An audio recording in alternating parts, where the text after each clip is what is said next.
Railway NTPC form किस zone से apply करें।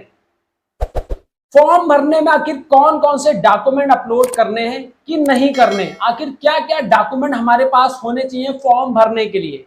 तो आज की वीडियो में आपको सारी जानकारी मिलने वाली है। नमस्कार दोस्तों, मैं हूं रविंद्र, आप देख रहे हैं सरकारी एग्जाम खबरें यूट्यूब चैनल में। आप सभी का स्वागत करते हैं। तो रेलवे एनटीपीसी के फॉर्म स्टार्ट हो चुके हैं, किसके? ग्रेजुएशन लेवल के। आपको पता है कि नोटिस निकला था रेलवे का 13 सितंबर से और 14 अक्टूबर तक आप लोग का जो रेलवे ग्रेजुएशन लेवल से जो एनटीपीसी के फॉर्म निकलने थे वो भरना स्टार्ट हो गए। बहुत सारे कैंडिडेट अभी ये दुविधा में है कि सर हम फॉर्म भरें तो हमारे डॉक्यूमेंट क्या क्या मेरे पास होने चाहिए ताकि फॉर्म आपका रिजेक्ट ना हो। जैसा कि आपको पता है अभी एलपी के फॉर्म अभी जी बहुत सारे कैंडिडेट के रिजेक्ट होने वाले हैं, टेक्नीशियन के फॉर्म बहुत सारे रिजेक्ट होने वाले हैं। ऐसा क्यों कह रहा हूं मैं? होने वाले हैं क्योंकि आप लोग कुछ गलतियां ऐसी करते हो कि वो गलतियां आगे जाकर आप लोग के लिए घातक साबित हो जाती है। क्या गलतियां हैं वो आपको बता देते हैं। देखिए, जब आपने अकाउंट क्रिएट किया था रेलवे का, जब फॉर्म निकला था एलपी का, मैं एलपी का बता रहा हूं, इसी तरीके से आप लोग ये भी गलतियां करोगे। तो इसलिए कहता हूं वीडियो को पूरा देख लेना, लास्ट तक देख लेना, ठीक है, ताकि आपका भी फॉर्म रिजेक्ट ना हो। तो ये मैं आपको बता रहा हूं, जब एलपी का फॉर्म निकला था तो आप लोगों ने क्या किया था, फॉर्म को भरा था। लेकिन जिन भी कैंडिडेट ने, जब आपको पता है कि रेलवे जब आप लोग का फॉर्म भराती है तो आरआरबी भरवाती है, तो ठीक है, आरआरबी जैसे ही आरआरबी की साइट खोलोगे तो आपको अप्लाई ऑनलाइन का जो है फॉर्म पे लिंक पे क्लिक करोगे तो दो ऑप्शंस आएंगे। क्रिएट अकाउंट, जब आप अकाउंट नहीं है आपका तो आप क्रिएट करोगे, ठीक है। यहां पर मैं आपको बता दूं, जब आपका अकाउंट नहीं है तो आप क्रिएट करोगे तो आप जैसे कि आपने पहले से फॉर्म को अप्लाई कर दिया, जैसे आपने एनटीपीसी का फॉर्म अप्लाई कर रहे हो तो आपने अगर इससे पहले आरपीएफ का, रेलवे का किसी का भी फॉर्म इस साल भरा है तो आप लोग को अकाउंट क्रिएट नहीं करना होगा। और आई हैव ऑलरेडी अकाउंट पे क्लिक करना है, आप लोग को उसी में पोस्ट आपकी दिख जाएगी, अप्लाई करना है। यानी कि जो डिटेल आप लोगों ने पहले से भरी है वही डिटेल आप लोग का ले लेगा जब एनटीपीसी का फॉर्म अप्लाई करोगे। वो चाहे आपने इस साल आपने रेलवे का किसी भी कैटेगरी का फॉर्म भरा है, यानी कि पैरामेडिकल भरा है या जेई का फॉर्म भरा है या आरपीएफ का फॉर्म भरा है या रेलवे टेक्नीशियन का भरा है कि रेलवे एलपी का भरा है, किसी का भी आपने फॉर्म अप्लाई किया है, अगर आपने अकाउंट पहले से क्रिएट कर लिया है तो दोबारा आप लोग को अकाउंट नहीं क्रिएट करना है। अकाउंट नहीं क्रिएट करना है। सबसे बड़ी गलती ये आप लोग की होगी कि बहुत सारे लोग क्या कर देते हो कि अकाउंट दोबारा से क्रिएट कर लेते हो, तो ये गलती आपको नहीं करनी है। अगर आपने पहले से फॉर्म को अप्लाई कर दिया है, यानी कि पहले आपने रेलवे का किसी का फॉर्म भी अप्लाई किया है इस साल यानी 2024 में जो फॉर्म निकले, तो आपको दोबारा से अकाउंट क्रिएट नहीं करना है एनटीपीसी के लिए। ठीक, रही बात ये, तो अब बहुत सारे कैंडिडेट ने क्या किया है कि जो आधार वेरिफिकेशन हुआ है एलपी का वो नहीं किया था आधार से, यानी वो गलतियां क्या की उन लोगों ने, जैसे कि आपने एलपी का फॉर्म भरा और टेक्नीशियन का फॉर्म भी भरा है तो आप लोगों ने अलग अलग तरीके से वेरीफाई कर लिया, यानी कि जहां पर आधार वेरिफिकेशन होता है वहां पर रेलवे एलपी ने आप लोगों ने क्या किया है, आधार से वेरीफाई कर लिया है। और रेलवे टेक्नीशियन वालों में आप लोगों ने क्या किया है, आपने पैन कार्ड से वेरीफाई कर लिया। तो ऐसा नहीं करना है, इस केस में आपका फॉर्म रिजेक्ट होगा डेफिनेटली। तो इसीलिए कहता हूं कि गलतियां नहीं करनी है, वीडियो को पूरा देख लेना है। तो अब बात कर लेते हैं कि आप लोग के क्या क्या डॉक्यूमेंट लगने हैं, यानी कि जो डॉक्यूमेंट जब आप फॉर्म भरोगे एनटीपीसी का तो क्या क्या आप लोगों को जरूरत पड़ेगी डॉक्यूमेंट के लिए। तो डॉक्यूमेंट के लिए मैं आपको बता देना चाहता हूं, सबसे पहले आपके पास आपका आधार कार्ड होना चाहिए। अकाउंट दोबारा क्रिएट नहीं करना है अगर आपने पहले से फॉर्म भर के रखा है आरआरबी, एलपी का या टेक्नीशियन का, रेलवे का किसी भी पोस्ट का इस साल का।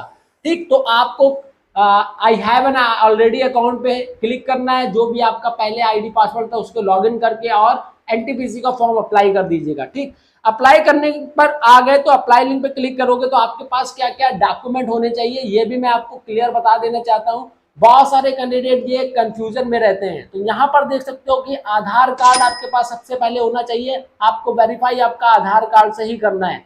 ठीक है, यहाँ पर आपका 10th का मार्कशीट होना चाहिए। ठीक, यहाँ पर ग्रेजुएशन का मार्कशीट होना चाहिए, आपका फोटो आपकी होनी चाहिए, सिग्नेचर आपका आपकी रनिंग हैंड राइटिंग में होना चाहिए। और कास्ट सर्टिफिकेट आपका होना चाहिए, बैंक डिटेल यानी कि अपना डालना है। बहुत सारे क्या करते हो आप, किसी भी कैफे में जाके अपना फॉर्म फिल कराते हो तो क्या करते हैं वो लोग अपना ही अकाउंट डाल देते हैं, तो वो गलती आपको नहीं करनी है। आप लोग को पता होना चाहिए कि रेलवे का फंड जो आपने जो भी 500 रुपए आपका फीस पड़ती है या किसी की 250 पड़ती है, तो उसका आधा जो 100 रुपीज चार्ज जो भी होता है रेलवे का काट के बाकी आपके अकाउंट में आ जाता है। तो आपका अपना ही अकाउंट डिटेल डालनी है। किसी साइबर कैफे वाले का उसका फायदा हो जाएगा अगर आप अपनी अकाउंट डिटेल नहीं डालते हो, ठीक है। वो तो अपना डाल लेगा और उसके में जो भी पैसा होता है वो उसके अकाउंट में आ जाएगा। तो ये गलतियां आप लोगों को नहीं करनी है। आपका मोबाइल नंबर होना चाहिए जो कि चलती हालत में, और आपका ईमेल आईडी होनी चाहिए। तो ये सारी चीजें आप लोगों की जरूरत है। क्या बहुत सारे कैंडिडेट का ये डाउट आ रहा होगा कि अपलोड क्या होगा। मैं आपको क्लियर बात बता देता हूं कि रेलवे कभी भी आप लोग का डॉक्यूमेंट अपलोड नहीं कराता है। रेलवे का जो भी डॉक्यूमेंट है वो अपलोड नहीं होता है, ठीक, सिर्फ डिटेल भरी जाती है। बात करते हैं सबसे अहम और सबसे बड़ी बात कि आपका कास्ट सर्टिफिकेट कैसा बनना है, कहाँ का बनना है, यानी डिस्ट्रिक्ट लेवल का लगेगा कि सेंट्रल लेवल का लगेगा। देखिए मैं आपको क्लियर बता देना चाहता हूँ कि जो भी सेंट्रल की जॉब होती है वहां पर आपका सेंट्रल का कास्ट सर्टिफिकेट ही लगता है। तो रेलवे का जो भी फॉर्म आपने अप्लाई किया है तो उसमें सब में आपका सेंट्रल का ही कास्ट सर्टिफिकेट लगने वाला है। बात कर लेते हैं अब कि आप लोग के एक डाउट और आ रहा होगा कि ओबीसी कैटेगरी वालों के लिए अगर हमारा बहुत पुराना कास्ट सर्टिफिकेट है, हमारा 3 साल पुराना कास्ट सर्टिफिकेट है और हमारा अगर 3 साल के अंदर का कास्ट सर्टिफिकेट है, तो आपको क्या करना है। SC ST कैंडिडेट हो गया, उनके पास क्या कैसा कास्ट सर्टिफिकेट लगेगा। PWD कैंडिडेट है जो EWS वाले जो कैंडिडेट है उनके लिए क्या है। तो यहाँ पर मैं आपको बता देना चाहता हूँ कि जो कास्ट सर्टिफिकेट आपका लगेगा ओबीसी वालों के लिए और SC ST वालों के लिए वो आपका सेंट्रल लेवल का ही लगेगा। UR कैटेगरी वालों के लिए कोई कास्ट सर्टिफिकेट नहीं लगता है, वो ऑलरेडी आप लोग अनरिजर्व कैटेगरी में हो, तो आप लोगों का कास्ट सर्टिफिकेट नहीं लगना होता है। तो यहाँ पर जो ओबीसी वाले कैंडिडेट हैं, आपका कास्ट सर्टिफिकेट अगर 3 साल से पुराना यानी 3 साल से ऊपर हो चुका है तो आपको रिन्यू करा लेना चाहिए, ठीक है, आपको बाद में परेशानी ना हो। इसलिए कह रहा हूँ कि कास्ट सर्टिफिकेट जो आपका सेंट्रल लेवल का होना चाहिए और 3 साल पुराना है तो आपको रिन्यू करा लेना चाहिए। डिस्ट्रिक्ट लेवल का आपका कास्ट सर्टिफिकेट नहीं लगेगा, ठीक। SC ST वाले जो कैंडिडेट है उनका कास्ट सर्टिफिकेट अगर 3 साल पुराना भी है तो भी चल जाएगा, कोई प्रॉब्लम नहीं होनी है। तो EWS वाले का जो कैंडिडेट है वो क्या होता है, उनका फाइनेंशियल ईयर का आप लोगों का जो है कास्ट सर्टिफिकेट लगता है। फाइनेंशियल ईयर माने तो अप्रैल से जो आपका अप्रैल से स्टार्ट होता है और एक इसी साल के अंदर का फाइनेंशियल ईयर का आपका कास्ट सर्टिफिकेट होना चाहिए EWS वालों के लिए। तो यहाँ पर जो अब बात कर लेते हैं कि जो आपका फोटो होता है, फोटो कैसा लगना है। फोटो का वाइट बैकग्राउंड होना चाहिए, वाइट बैकग्राउंड होना चाहिए फोटो का। आप लोग ये भी सोच लीजिए, फोटो अगर आपकी सही नहीं लगी होगी तो भी फॉर्म रिजेक्ट होने के पूरे चांसेस होते हैं, ठीक है। ये रही आपके जो मैंडेटरी डॉक्यूमेंट्स है, आप लोग का जो ग्रेजुएशन लेवल से आप लोग का फॉर्म निकला है ये आपके पास होना चाहिए। कास्ट सर्टिफिकेट आप लोग का किसी भी डॉक्यूमेंट रेलवे को अपलोड नहीं करना है, सिर्फ आपका उसका जैसे कि आपका मार्कशीट हो गया, हाई स्कूल का मार्कशीट हो गया, तो उसका क्या डालता है, वो आपका सर्टिफिकेट नंबर पड़ता है और किस डेट में आपका इशू हुआ है मार्कशीट ये पड़ता है, ठीक। इसी तरीके से आपका ग्रेजुएशन में भी ऐसे पड़ता है, जो भी उसमें डिटेल मांगी जाती है। तो अब बात कर लेते हैं जो आपका कास्ट सर्टिफिकेट है उसका भी जो आपको जो है क्रमांक यानी कि प्रमाण पत्र क्रमांक आपको दर्ज करना है, किस डेट में इशू हुआ है, किस डेट से इशू हुआ है, तो इशू डेट आपको वहां पर मेंशन करनी पड़ती है। कोई भी डॉक्यूमेंट आपके अपलोड नहीं किए जाते हैं। अब बात कर लेते हैं कि आखिर किस जोन से फॉर्म को अप्लाई करना ठीक रहेगा।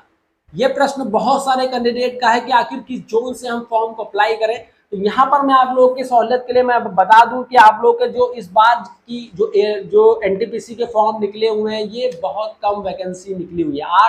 8,000 प्लस वैकेंसीज आपकी निकली हुई है। लास्ट भर्ती के अकॉर्डिंग ये भर्तियां बहुत कम आप लोगों के लिए। इसलिए कहता हूं कि जोन सेलेक्ट वो करें जो आपके होम टाउन के पास पड़े, यानी कि आपसे घर के आसपास ही जोन जो आपका पड़ता है उस जोन में फॉर्म को प्रेफरेंस दे। वैकेंसी सबसे ज्यादा किस जोन में, इसका भी आप लोग देख सकते हो अगर आप बाहर जाना चाहते हो, क्योंकि सबसे ज्यादा पोस्ट जो आपकी वो है वो मुंबई में है और आपका जो पोस्ट दूसरा है और कोलकाता में है, ठीक है। ये दो जगह आप लोग का पोस्ट सबसे ज्यादा है। अगर आप बाहर जाना सरवाइव कर लोगे, ये देखिए जब जॉब लग जाती है ना, उसके बाद आप लोग को ये दिक्कतें होती है, काश हमने पास का नियरेस्ट जोन चुना होता। तो इसलिए कहता हूं कि देखिए कंपटीशन तो होगा ही, जाहिर सी बात है, क्योंकि लास्ट भर्ती में वो कैंडिडेट भी इस फॉर्म को अप्लाई करेंगे जिन्होंने पहले फॉर्म को अप्लाई किया था और उनका सिलेक्शन नहीं हुआ है, तो डेफिनेटली वो लोग तो अप्लाई करेंगे ही। तो अगर आपको लगता है कि मैं अदर स्टेट से यानी कि दूर से फाइट कर लूंगा, इस इतने में ही मेरा सिलेक्शन हो जाना है, जितने भी इतनी पोस्ट है, तो आप डेफिनेटली उस जोन को चुन सकते हैं। लेकिन अगर सोचते हो कि मैं इस जॉब को पा लूंगा, तो आप अपने नियरेस्ट जो आपका घर होम टाउन है वहां का ही जोन सिलेक्ट करें।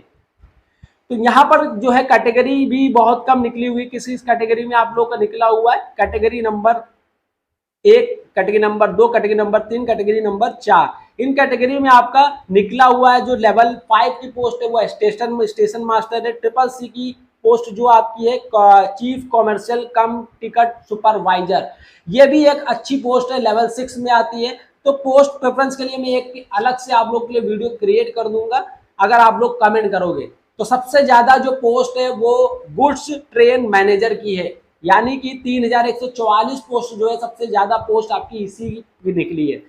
बात कर लेते हैं कि कैटेगरी पोस्ट प्रेफरेंस कैसे भरेंगे, किस पोस्ट में कौन कौन सा पोस्ट प्रेफरेंस हम पहले रखेंगे। तो इसकी वीडियो मैं सेपरेट आप लोग के लिए बना दूंगा अगर आप लोग कमेंट करोगे, क्योंकि अभी टाइम बहुत है। इसके बाद आप लोगों का जो एक फॉर्म अभी और निकलने वाला है जो कि आपका 12th लेवल से है, ठीक है। एनटीपीसी का एक फॉर्म और निकलने वाला है, वो कब से आपका अप्लाई होगा, वो 14 अक्टूबर से, यानी कि 14 अक्टूबर से आप 12th लेवल से जो ग्रेजुएशन से निकल चुका है, आप 12th लेवल का निकले, वो 14 अक्टूबर से आपका फॉर्म अप्लाई होगा।